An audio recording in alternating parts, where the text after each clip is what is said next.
Bueno, muy buenos días para todos. Es un enorme placer estar el día de hoy en este congreso tan importante, muy relevante por todas las implicaciones que tiene, por supuesto, este sector para la actividad productiva, para la actividad económica. Quiero agradecerle muy especialmente a la doctora Natalia Gutiérrez por esta invitación, otro año más que estamos aquí compartiendo nuestros análisis.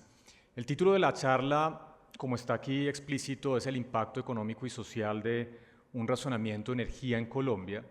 Es una pregunta que cuando Natalia nos la planteó a FEDesarrollo, dijimos una pregunta difícil, porque como se mencionaba en el panel anterior, hay una gran cantidad de incertidumbre, ¿no? Hay muchas variables que pueden afectar, primero, la intensidad y segundo, la duración de un eventual razonamiento, si en efecto las proyecciones que se están viendo actualmente en términos de la evolución de la oferta por un lado y un crecimiento de la demanda tendencial implican que eventualmente habría justamente faltantes para cubrir esa demanda de energía en nuestro país.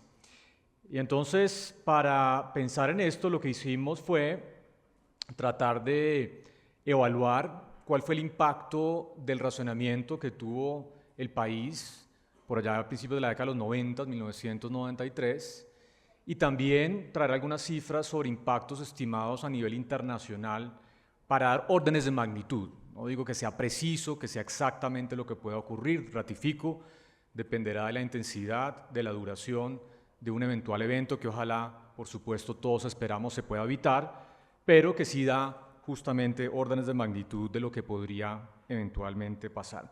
Entonces, antes de entrar en materia, sí quisiera poner un poquito el contexto de lo que son las cifras del consumo de energía a nivel mundial. Esta diapositiva que ustedes ven acá tiene una serie de puntos, cada punto es un país a nivel mundial. El eje horizontal es el ingreso por habitante ajustado por paridad en poder adquisitivo, es decir, cuánto producimos todos los colombianos dividido el número de habitantes, se ajusta por la capacidad de compra de nuestra moneda, y en el eje vertical está el logaritmo del consumo de energía per cápita. Entonces, ustedes lo ven de forma muy clara y contundente. Los países de mayor nivel de desarrollo naturalmente tienen niveles de consumo per cápita más alto, mayor intensidad energética, también se puede llamar de esa manera. Y aquí estamos señalando a Colombia, que de acuerdo con estos datos que están para el 2021, tenía un consumo energético de 10.5 gigawatts por hora, mientras que países de ingreso medio alto en promedio están alrededor de 28. Entonces, Colombia es un país que si continúa en la senda de crecimiento económico, y pensemos en una economía que crece al 3,5, 4, o ojalá al 5 o 6%, tendrá que continuar aumentando su consumo de energía per cápita. Esto es muy importante porque los escenarios que estamos examinando a través de lo que, por ejemplo, ha publicado la Unidad de Planeación Minero-Energética, hablan de un crecimiento tendencial. Pero lo que nos dice esto es que si Colombia vuelve a crecer a tasas altas, como ojalá sea lo posible y lo obtenible en el corto y mediano plazos, pues muy seguramente la demanda de energía va a crecer más y eso va a poner obviamente retos adicionales desde el punto de vista del sector. Entonces, ¿cómo se ve esto en términos comparativos? Bueno, ustedes lo ven acá, consumo energético per cápita ya no en el 2021, sino el 2023, pues Colombia está aquí a mano derecha, lo estamos marcando con una barrita roja, 12 gigawatts hora de consumo por habitante. Miren las cifras otra vez, ya no estamos hablando de 28 gigas por hora para economías de ingreso medio alto, sino de 30, es decir, Colombia tiene menos de la mitad del consumo per cápita de energía de un país similar en nuestro nivel de desarrollo. No olvidemos que Colombia hoy en día es una economía de ingreso mediano alto. Y una economía de ingreso alto, miren por allá las cifras, 52, 60 gigavatios por hora. Entonces, realmente, si nos embarcamos en la senda de un crecimiento rápido y sostenido, pues naturalmente vamos a tener que pensar estructuralmente, no solamente en resolver los problemas de corto plazo, sino en cómo aumentar de manera sustancial aún más esa oferta de energía para el país. En términos de cobertura, a ver si me logro devolver, sí. Este ha sido el componente, digamos, de la evolución de la cobertura. Hay algunos problemas con la información, ahí recabamos datos de diferentes entidades, de los ministerios, del Banco Mundial, pero ustedes ven que la energía siempre ha sido un servicio público que ha tenido un cubrimiento relativamente destacado, actualmente cercano al 97% de total. Por allá en la década de los 70 estábamos hablando del 70% de cobertura, y eso indica que, por supuesto, Colombia ha logrado cerrar esas brechas. Ya les voy a hablar también de los temas de calidad, que son, por supuesto, fundamental, la continuidad en la prestación del servicio, pero es importante reconocer estos avances que se han dado en un periodo de 40, 50 años, y especialmente en los últimos 30 años, producto de una normatividad jurídica que ha permitido que este servicio público sea prestado de forma mixta, pública y privada. En términos del consumo, de la cobertura de energía eléctrica, ratificar que estamos en niveles altos. Ustedes ven aquí el promedio nacional alrededor del 96, 97%, este es el censo del 2018, ya estamos por encima del 97%, pero todavía, por supuesto, con brechas a nivel departamental. La gran mayoría de departamentos de nuestro país, y estoy hablando de donde está cerca del 90% de la población, especialmente en partes urbanas, tenemos prácticamente cobertura universal, es decir, 99% que técnicamente es cobertura universal, pero por supuesto algunos departamentos como el Chocó, La Guajira, Vaupés, Bichá, que todavía tienen retos desde el punto de vista de cobertura, y ahí hay obviamente oportunidades desde el punto de vista de otro tipo de fuentes de generación de energía, especialmente renovables no convencionales, que podrían obviamente cerrar brechas en estos departamentos que todavía no tienen cobertura universal. Pero en general, más del 90% de la población en Colombia con una cobertura casi universal, y eso por supuesto es fundamental desde el punto de vista no solamente de bienestar, sino también de desarrollo económico. Muy bien, en términos de los eventos climáticos, aquí esta gráfica a mí siempre me ha parecido muy contundente porque muestra el rol contracíclico que juega la generación térmica justamente cuando se necesita. Ustedes ven aquí esta gráfica, esto es lo corrido del siglo XXI, y ven la generación hídrica, la generación de térmicas, especialmente carbón, y la generación también aquí al final abajito, esas líneas naranjas y azules de la generación con fuentes renovables no convencionales. Ustedes ven clarísimamente cómo en el fenómeno del Niño del 2010, en el 2016, que fue muy duro, ustedes lo recordarán muy bien, en la sequía que tuvimos durante la pandemia, que no alcanzó a clasificar como un fenómeno del Niño, pero que tuvo un efecto muy importante desde el punto de vista de los embalses, y más recientemente, pues con el fenómeno que acabamos de pasar, pues la generación térmica jugó el papel que plantea la regulación, la normatividad y la planificación energética. Un papel contracíclico. Ustedes lo ven cómo sube esa generación térmica justo cuando la generación hidráulica cae producto del fenómeno del Niño. Eso es muy importante porque, como se mencionaba en el panel anterior, esto va a continuar ocurriendo cíclicamente, cada 4 o 5 años, muy probablemente cada vez más con mayor intensidad, lo cual implicará obviamente esfuerzos adicionales, y si bien la generación con energía renovable no convencional va a aportar, pues estamos todavía lejos de que sea algo sustancial para generar esa capacidad contracíclica en el corto plazo. Entonces eso me parece que es un tema bien importante. ¿Qué ha venido pasando recientemente? Pues ustedes lo ven aquí, las reservas hídricas del Sistema Interconectado Nacional, promedio 2010-2023, 66%, estamos con una recuperación reciente, especialmente porque tuvimos la fortuna de tener un julio con relativas lluvias, agosto no nos fue tan bien, estamos en septiembre muy seco, y en promedio, en lo corrido del año estamos en 48.5, 58.8 en el bimestre julio y agosto. Entonces, por debajo, bastante por debajo de lo que ha sido el promedio histórico, y eso implica que estamos en una situación difícil desde el punto de vista de esa generación hidráulica para las eventualidades que vengan hacia adelante. Otro punto que también se mencionó en el panel anterior tiene que ver con las últimas subastas, y aquí estamos mostrando la subasta del 2019, que son las barras de mano izquierda, y la siguiente de cada una de esas es la subasta del 2024. Y ustedes ven que desde el punto de vista de la nueva capacidad esperada, la última subasta pareciera dar tranquilidad, en el sentido de que en el 2019 teníamos una capacidad esperada de 4 gigas adicionales, mientras que en la última del 2024 fueron 4.45. Entonces, bueno, un crecimiento del 12% en esa nueva capacidad esperada, muy enfocada naturalmente en fuentes renovables no convencionales. El problema con eso y los riesgos que esto genera hacia adelante, digamos, la falta de diversificación que se dio en esa subasta, es que la asignación de energía en firme, pues realmente es sustancialmente más baja que la que teníamos en el 2019, más o menos 37.6 gigavatios hora día en el 2019 y estamos hablando ahora de 10.8. Es porque el factor de conversión de energía en firme es sustancialmente más bajo para las energías renovables no convencionales y en particular para solar, que tiene un factor de conversión de alrededor del 10%. Entonces este punto ratifica otra vez que es fundamental mantener la visión de diversificación, pero sin dejar atrás todas las fuentes complementarias adicionales que, como lo acabo de mostrar, han sido fundamentales para generar ese rol contracíclico de abastecimiento cuando tenemos problemas en el fenómeno del Niño.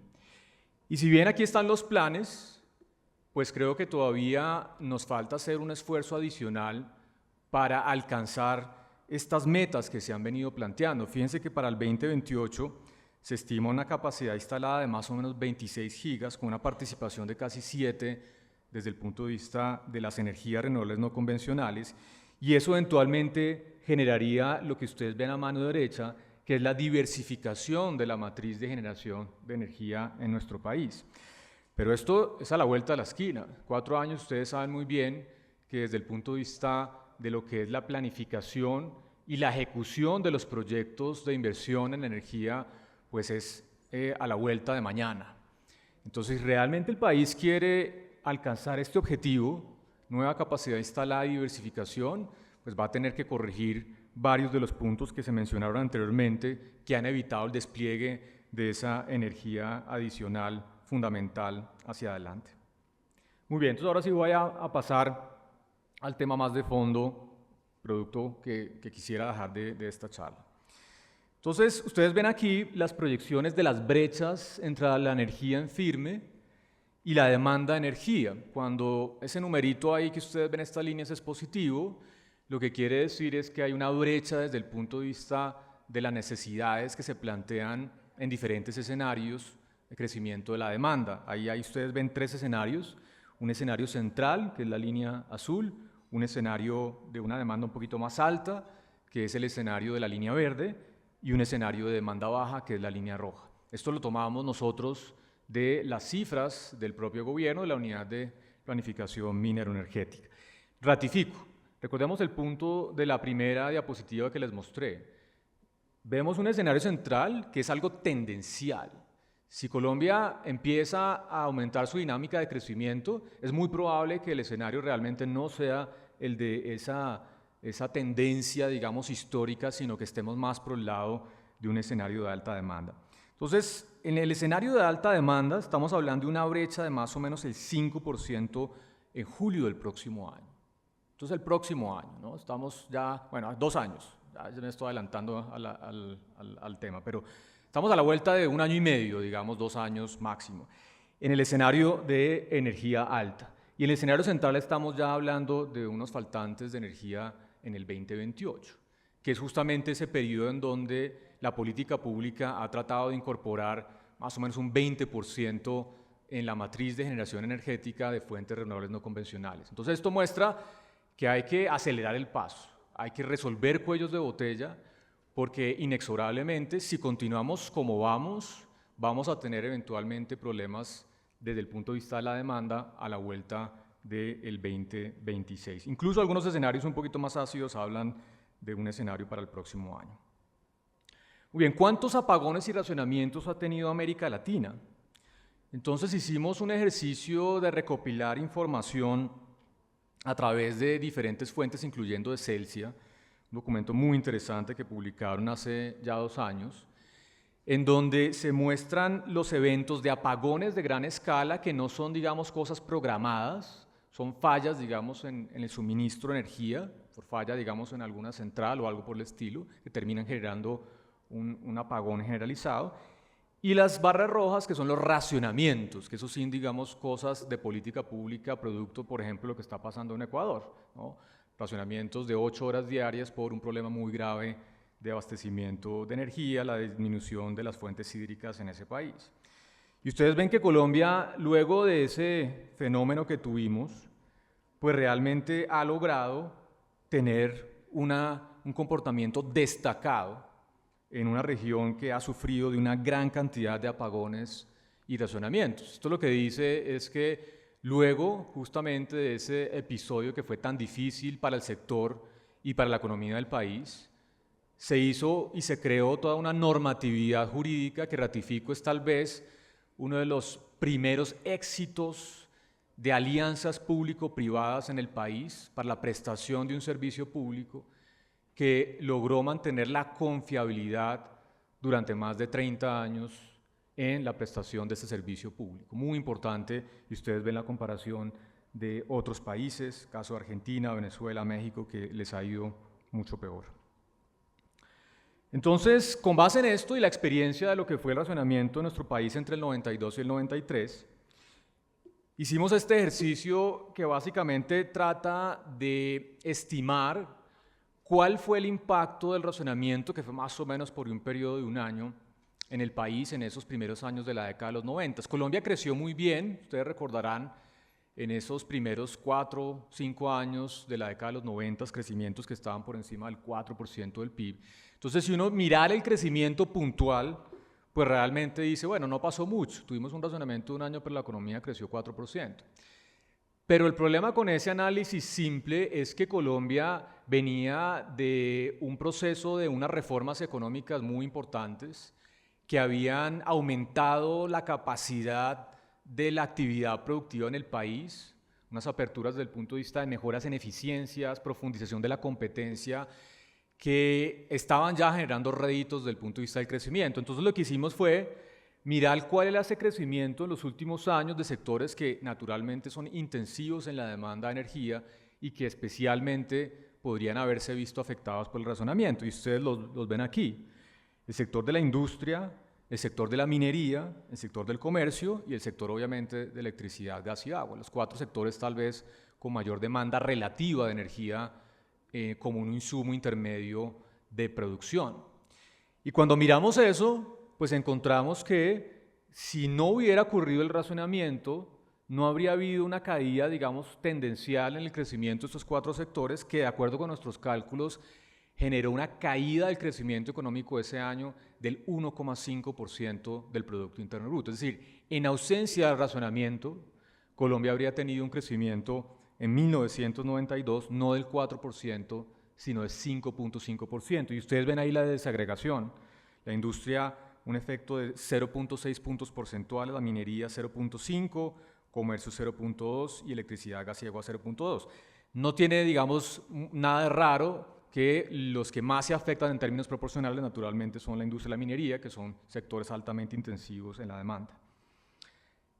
Y aquí traemos una comparación internacional que muestra, con base en cálculos que se han hecho a nivel internacional de diferentes episodios de racionamiento, que lo que pasó y nuestros cálculos que estamos, porque estos son nuevos, estos los hicimos para esta conferencia, 1,5 de crecimiento en el PIB, son similares a los que se habían encontrado en otros episodios a nivel mundial. Ustedes ven aquí el caso de China en el 2007, un impacto de 1,6, Brasil en el 2001, 1,5, Argentina en el 2007, 1,2 y finalmente países de ingreso medio alrededor de 1,1.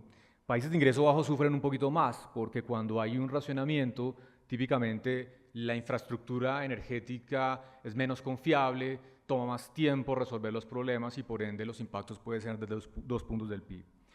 Entonces, ¿qué tan importante es un impacto de 1,5 del PIB? Es una cifra sustancial.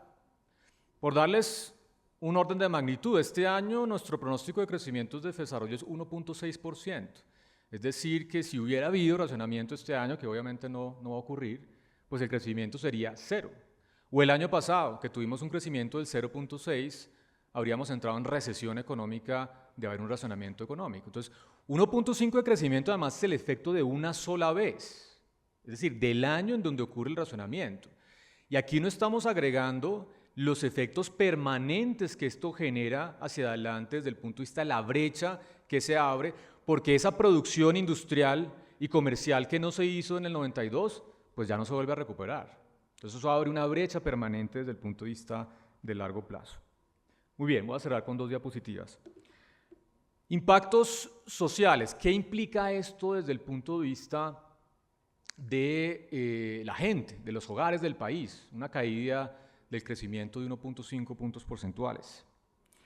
Pues lo primero es que no hay que olvidar que la participación del gasto en electricidad por, digamos, niveles de ingreso es mucho más alta en las personas que son pobres, que están en condición de pobreza, aquellas que están por debajo de esa línea de ingresos, más o menos el 3.6%. Igual, en los hogares vulnerables estamos hablando de una participación del gasto de más o menos 3.5%. En los hogares de ingresos altos, alrededor del 2%. Entonces, es casi un 70% más esa participación en los hogares más pobres, y un racionamiento naturalmente vendrá a la par de aumentos en los precios de energía. Seguramente tendrán que darse señales para reducir la demanda. Entonces, en ausencia de subsidios, obviamente esto implica un efecto más grande en los hogares más pobres y vulnerables, o si el gobierno quiere mitigar los efectos, pues tendremos también una contingencia fiscal muy importante adicional, más allá de lo que genera directamente la caída de la actividad productiva. Y finalmente, entonces, ¿qué implica esto en términos de empleo y de pobreza? Bueno, una caída de 1.5 puntos porcentuales en el crecimiento de la economía colombiana tiene impactos muy importantes en materia de desempleo. Los economistas siempre estábamos pensando en que la economía crezca, no porque la economía creciendo sea bueno per se, por supuesto que lo es, pero la razón fundamental es porque el crecimiento económico es la fuente primordial de generación de empleo. Si la economía crece, las empresas aumentan la demanda de empleo y eso termina reduciendo la tasa de desempleo. Bueno, hoy que estamos en cifras de 10,5% de desempleo año corrido hasta el mes de julio, los 7 primeros meses del año, un impacto de una caída de 1.5 en el PIB, en su crecimiento, implica un aumento en la tasa de desempleo de casi 1 punto porcentual. Estaríamos en 11,4, 11,5, solamente con ese impacto en el primer año, de nuevo sin incluir los efectos permanentes que esto genera. Estamos hablando de una pérdida de 230,000 empleos, 230,000 empleos. Y esto, un tema que no había mencionado, yo creo que es una cota inferior a los efectos que podrían darse en una economía que hoy es mucho más intensiva energéticamente que lo que era en el 92. El PIB por habitante colombiano, ajustado por paridad en poder adquisitivo en el 92, era alrededor de $6,000. Hoy Colombia es una economía de 20,000, 21,000 dólares de ingreso por habitante, 3 veces más. Luego la intensidad energética es más grande y ese cálculo de 1.5 de impacto en el crecimiento muy seguramente va a estar subestimado, porque Colombia hoy es una economía más rica de lo que era hace 30 años. Entonces, primer efecto, empleo puede aumentar al menos 1 punto, dejando por fuera del mercado laboral de ocupados a 230,000 personas. ¿Y qué impacto tiene esto desde el punto de vista de la pobreza? Pues Colombia ha tenido unos esfuerzos muy importantes de reducir la pobreza, especialmente en lo ocurrido este siglo XXI. La reducción de la pobreza observada en promedio más o menos en los últimos 6 años ha sido de 0.7 puntos y de pobreza extrema de 0.3.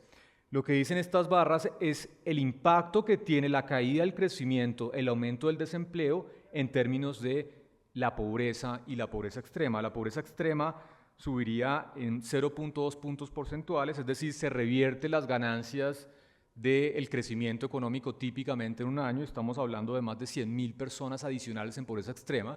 La pobreza extrema, recordemos, se refiere a aquellas personas que no tienen ingresos suficientes para adquirir los alimentos necesarios para una adecuada nutrición, es decir, personas que pasan hambre, 100,000 personas adicionales. Y desde el punto de vista de pobreza monetaria, que es una línea de ingreso un poquito más alta, estamos hablando ya de más de 200.000 personas adicionales en pobreza. Ratifico, estos son elementos de estimaciones de cotas inferiores ante lo que podría ser eventualmente un razonamiento. Y esto al final termina generando efectos permanentes. Lo que no se produce en un año de razonamiento no se vuelve a producir. Y eso termina generando una tendencia del PIB casi permanentemente por debajo de la inicial. Así que bueno, esas eran las cifras que queríamos compartir. Esto lo que muestra es que los efectos de la falta de energía son sustanciales, pueden generar caídas importantes del crecimiento, de 1.5 puntos porcentuales al menos, pueden aumentar en cerca de 1 punto porcentual el desempleo y pueden generar más de 200.000 personas en condición de pobreza y más de 100.000 personas en condición de pobreza extrema, lo que ratifica la importancia de la discusión que estamos dando el día de hoy, la importancia de evaluar plan de choque que permita resolver cuellos de botella y que permitan garantizar que el país continúe en la senda de una provisión adecuada del servicio de energía para todos los hogares del país. Muchísimas gracias.